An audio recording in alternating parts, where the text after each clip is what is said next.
Hello, my name is Jules Boykoff, and I'm here to talk with you about athlete activism and the Olympic Games.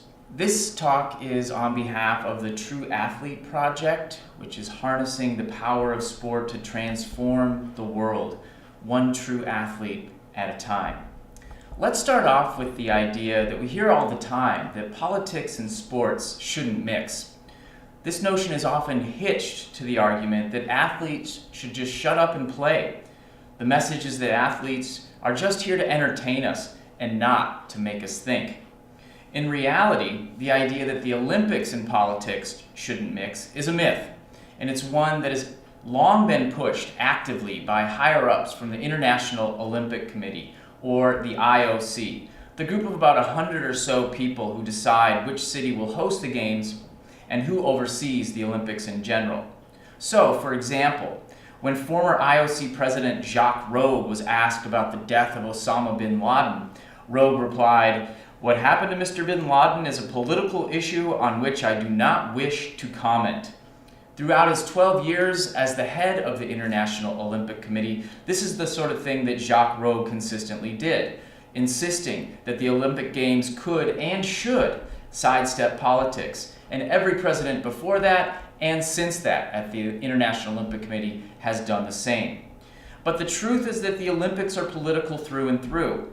The marching, the flags, the national anthems, the alliances with corporate sponsors, the labor exploitation behind the athletic apparel labels, the treatment of indigenous peoples, the marginalization of the poor and the working class in the host city, the selection of Olympic host cities in general, all of it is political.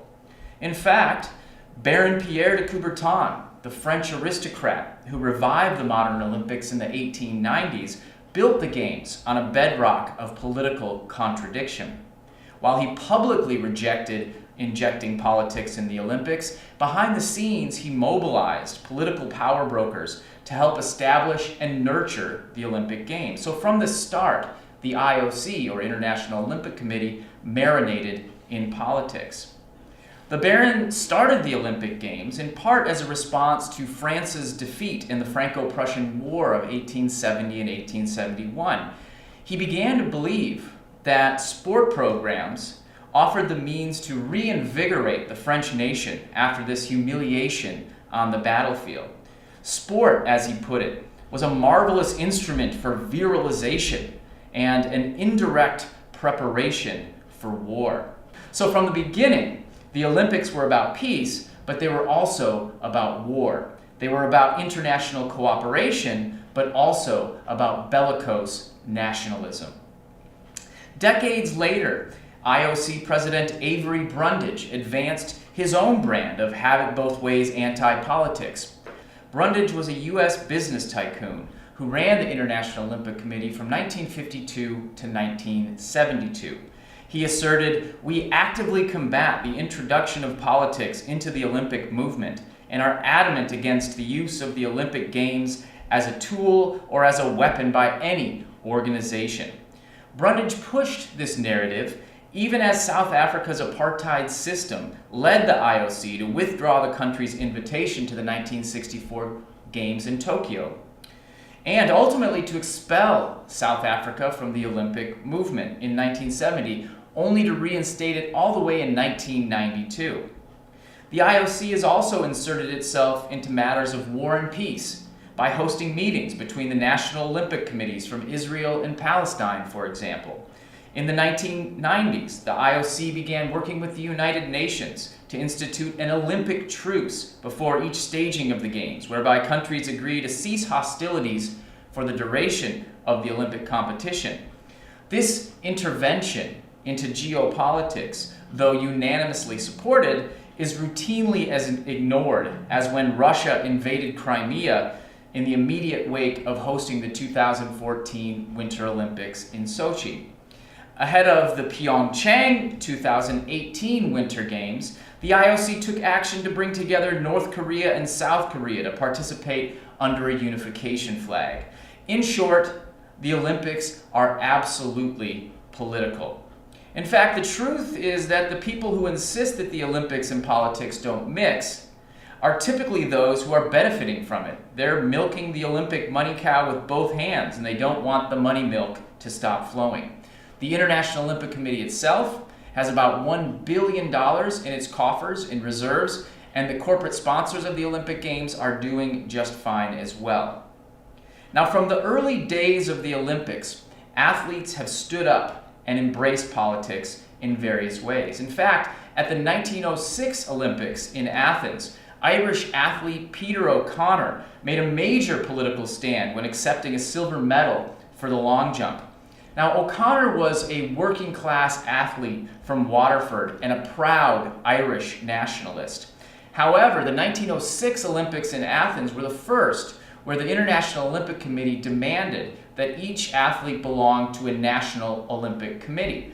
Because Ireland was being run at the time by Westminster, Irish athletes were forced to compete for Great Britain, something that very much horrified Mr. O'Connor.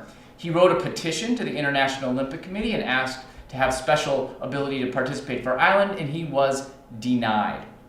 So at this medal ceremony for the long jump, the Union Jack was hoisted up the flagpole and overran O'Connor to the flagpole. He shimmied up the thing, pulled down the Union Jack flag to the side, and held up a flag instead with the words Erin go Bragh, or Ireland forever, on them.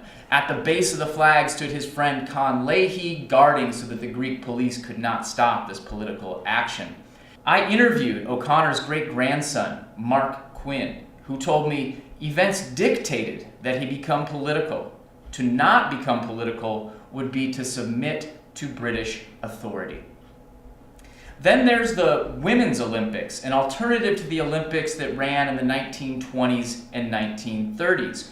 Women were largely excluded from the early days of the Olympics, viewed as too delicate and too weak to participate in these major sports. You can see here in this photo Alice Milliot, marginalized to the side of the International Olympic Committee organizers. She'll play an important role in a moment. But back to our friend Pierre de Coubertin, the Baron from France who started the Olympics. He was a man of many talents, but penning feminist theory was not among them. He claimed women's glory rightfully came through the number and quality of children she produced, and that where sports were concerned, her greatest accomplishment was to encourage her sons to excel rather than to seek records for herself. As if that weren't enough, he laid out his position even more fully, saying that the solemn and periodic exaltation of male athleticism with the applause of women as a reward was what the Olympics were supposed to be about. Basically, the women for the Baron were there to crown victorious men. Brundage's opinions were quite the same. He once wrote, quote, "I think women's events should be confined to those appropriate for women, swimming, tennis, figure skating, and fencing, but certainly not shot put." So there you have it. Yet sexism led to a vibrant alternative to the Olympics, these women's games. Alice Milliot led the way, starting an organization in 1921 to bring together women athletes from around the world. And they made quick action. By 1922, they held their first Women's Olympics. They had another one in 26, another one in 1930, and a fourth in 1934, showing that, of course, women could participate in sports, and showing the people at the International Olympic Committee that women should be allowed, of course, to participate in the Olympic Games, something that the IOC honchos eventually then came back around to, but it was because the Women's Olympics put pressure on the IOC that this came to be. Another alternative Olympics that sprung up was the Workers' Games. And again, it was exclusion that gave birth to creativity. So if you go way back to the beginning of the Olympic Games, amateur athletes were basically people who were not doing any work for pay. So if you were a bricklayer or you were a grape picker, you were considered a professional and thus not eligible for the Olympic Games. Well, who was eligible then? Of course, it was these men of leisure who had a lot of time, people serving them, and didn't have to work for actual pay. Cleared a nice path for them to do very well in the early days of the Olympics. So the Workers' Games were in part a response to the exclusion of workers from the early days of the Games, but also the idea was to bring a different ethos based on solidarity, progressive politics, and working class culture instead of a sort of hyper-competitive nature that the Olympics had come to represent. These games took place in 1925 in Frankfurt, and then 1931 in Vienna, and then finally 1937 in Antwerp. Unfortunately, they were cut short and never happened again after World War II. But what we see here is a really important dynamic. So with the Women's Olympics, they were helped very much by the women's movement for equality and justice around the world. With the Workers' Olympics, same thing. It was mainly European socialists who organized it, but they received political support from groups and political parties around the world. The point is that movements, political movements, create space for activist moments. Something we see again in 1968 at the Olympics in Mexico City, where we had a group called the Olympic Project for Human Rights, based in the United States, fighting for rights for people who are athletes, gearing up for those Olympics in Mexico City. The Olympic Project for Human Rights was fully embedded within the wider civil rights movement of the time, working along activists like Martin Luther King Jr. or Floyd McKissick. The group issued a specific set of demands in December 1967 that were very internationalist in flavor, bringing together the struggles that were happening in the United States to those happening around the world. For example, they asked for the restoration of Muhammad Ali's boxing title. They asked that Avery Brundage get kicked out of his position as the head of the International Olympic Committee. And they wanted to stop having teams from South Africa, racist South Africa, be allowed to participate in athletic tournaments in the United States. They even threatened a boycott at one point of the Olympics, although most of the athletes ended up going, with a few exceptions, like Lou Alcindor, who became the great basketball star, Kareem Abdul-Jabbar, who did in fact stay home from the '68 games.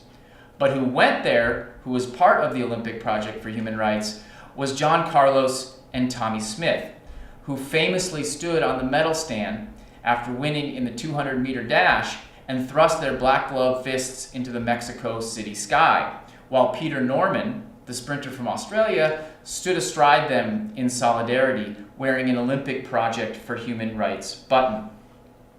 Now, this is a historic moment. It's a world historic moment, not just a historic moment for sports.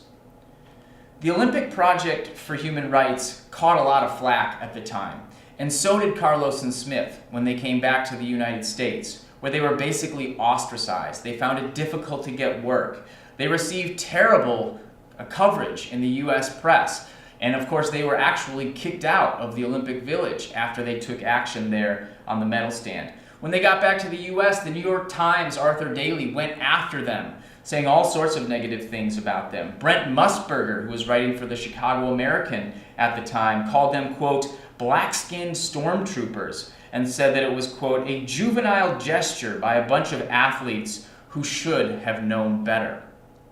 Despite all that flack, I think it's really important to note that today Carlos and Smith are celebrated for their courage.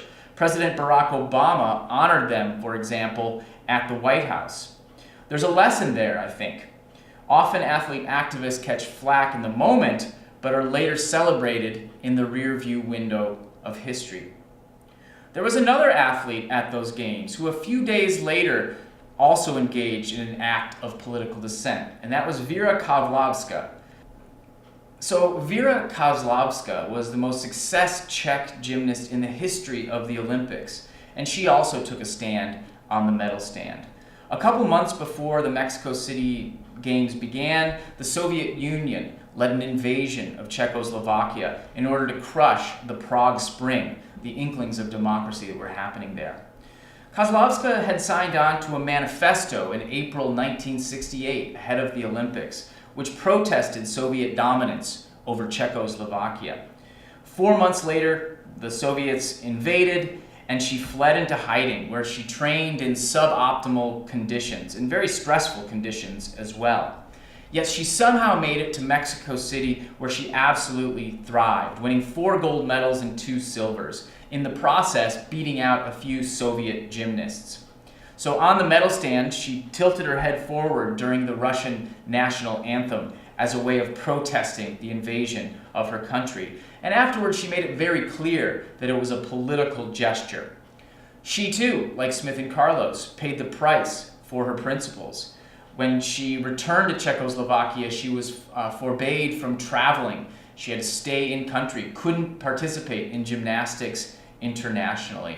Fortunately for her, the political winds also came back around, and when Václav Havel took over, she was brought back into the fold and eventually actually became a member of the International Olympic Committee. Now, all this activity, this athlete activism happening in 1968, forced the International Olympic Committee to take action. And they decided that they would pass a special rule that eventually morphed into the rule you can see here, Rule 50, that states very clearly that no kind of demonstration or political, religious, or racial propaganda is permitted in any Olympic sites, venues, or other areas. So clearly the idea was to clamp down on political dissent. Still, that did not stop athlete activists at the Olympic Games. Skipping ahead a little bit to some more contemporary examples, you can see here at the 2012 Summer Olympics in London, Damien Hooper, a then 20-year-old Aboriginal boxer from Australia, made a strong political statement when he entered the ring for his match wearing a t-shirt bearing the Aboriginal flag. Technically, this is a violation of Rule 50. You're only supposed to use the flag of your country. The Australian Olympic Committee publicly scolded Hooper, but the IOC chose not to impose a penalty. Hooper publicly defended himself, saying, quote, "I'm Aboriginal, representing my culture, not only my country, but my people as well. I'm very proud, and that's what I wanted to do," end quote. He also agreed not to wear the shirt in subsequent bouts, which I think had a bit of a role in the International Olympic Committee not cracking down. A couple years later, there were the Winter Olympics in Sochi, Russia, and again, you saw athletes speaking out. In part because ahead of the Olympics and then during the Olympics, as can be seen here, the Russian authorities cracked down on a group of people called Pussy Riot, a punk rock performance art collective. They even put some of the members in prison for a little while. This led to a protest action by Alexei Sobolev, the Russian snowboarder who, after zipping down to the bottom of the hill, propped himself up next to his snowboard that very much had a likeness of Pussy Riot. When asked afterwards whether this should be seen as a political gesture, he responded, quote, "Anything is possible." Then we also saw Dutch slopestyle snowboarder Cheryl Maas shove her rainbow glove, complete with a golden horned unicorn, toward the television camera after a preliminary run.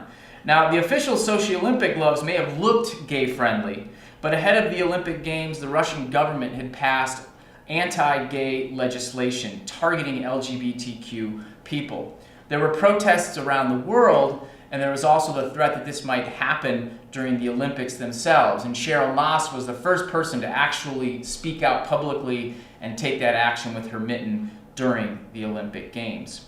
Sochi also saw action from U.S. cross-country skier Andrew Newell, who spearheaded an effort to raise awareness about climate change. He was one of 105 Olympic athletes who signed an open letter prodding people to take climate change more seriously. It also implored people to look at the global agreement on the UN Framework Convention on Climate Change in Paris 2015 and move on it. My point is, he looked at some facts, he knew the policies, and he came ready with specific information. Now, that doesn't mean he didn't catch flack. Investors Business Daily ran an editorial titled, "In the Olympic Spirit, Shut Up and Ski." Not sure exactly how that captures the Olympic spirit, but shutting up and skiing. But anyways, the publication also wrote, "We like our Olympics politics free." We saw more athlete activism at the Rio Olympics in 2016 with the Ethiopian marathoner Fayesa Lilesa crossing the finish line to claim a silver and raising his arms above his head, creating an X by crossing them at the wrists. Now, this act was no accident. It is a dissident gesture that the people of the Oromia region in Ethiopia use as a symbol of anti-government protest. Lilesa repeated the gesture at a subsequent award ceremony. Instead of returning to Ethiopia afterwards, where his life would have surely been in danger, he stayed in Brazil to weigh the options for political asylum, ultimately landing in the United States. There's also a recent example in fencing. Racing Bowden and Miles Chamley Watson took a knee at the 2017 Fencing World Cup in Cairo. Bowden's act of solidarity raises an important point. While here in the United States where I live, we've seen a vicious Trump lash against black athletes who dare to voice political opinions, there's been a conspicuous set of inaction from Trump's Twitter thumbs when white athletes have taken a stand. When Bowden took a knee in solidarity with his African-American teammate Chamley Watson, Trump was mum. He was also quiet when skier Lindsey Vonn spoke out against him ahead of the Pyeongchang 2018 Winter Olympics. And when Olympic and World Cup soccer player Megan Rapinoe not only kneeled but insisted white athletes have a moral duty to show solidarity with black athletes, again, silence from President Trump. This points to a thought that white athletes may have a bit more strategic space in which to maneuver, at least in the context of the United States. These are all examples of athletes taking bold, courageous political stands on the world stage. The Pyeongchang 2018 Olympics brought us more grist to think about. At the Pyeongchang Games, perhaps the boldest act of outward political dissent took place when the Olympic athletes for Russia, not to be confused with the Russian hockey team, but the Olympic athletes from Russia hockey team, when they won the gold medal, stood there and sung the Russian national anthem, which they were not supposed to do. They were supposed to stand there for the Olympic anthem only. This was obviously a breach of Rule 50, although it's kind of interesting to see that the International Olympic Committee decided to do absolutely nothing. But as the Pyeongchang Winter Olympics also reminded us, the politics of representation also matter a whole lot. So when Gus Kenworthy, the out-gay U.S. alpine skier, kissed his boyfriend Matthew Wilkes live on NBC, millions of viewers saw something beautiful, natural, and sure to give all the right people the fits, or at least a chance to reflect on their political opinions. This was the smooch seen round the world, and it was extra meaningful in the wake of noted anti-LGBTQ vice president spat with out-gay figure skater Adam Rippon over conversion therapy. And also, Mike Pence showed up and kind of muddled his way through the opening ceremonies, not standing up when the unified Korean team marched in together. When Kenworthy sustained a hand injury in competition in Pyeongchang, he took it straight to the vice president, tweeting, quote, "Broke my thumb yesterday in practice. It won't stop me from competing, but it does prevent me from shaking Pence's hand. So, silver linings." Adam Rippon was also electric in Pyeongchang and downright hilarious too. After winning bronze in the team competition, he said, "I owe this medal a lot to Reese Witherspoon and to my mom, but like more to Reese in a way, you know, because she has more followers on Instagram." Canadian out-gay figure skater Eric Radford also represented on the podium in Pyeongchang, becoming the first openly gay man to win a gold medal.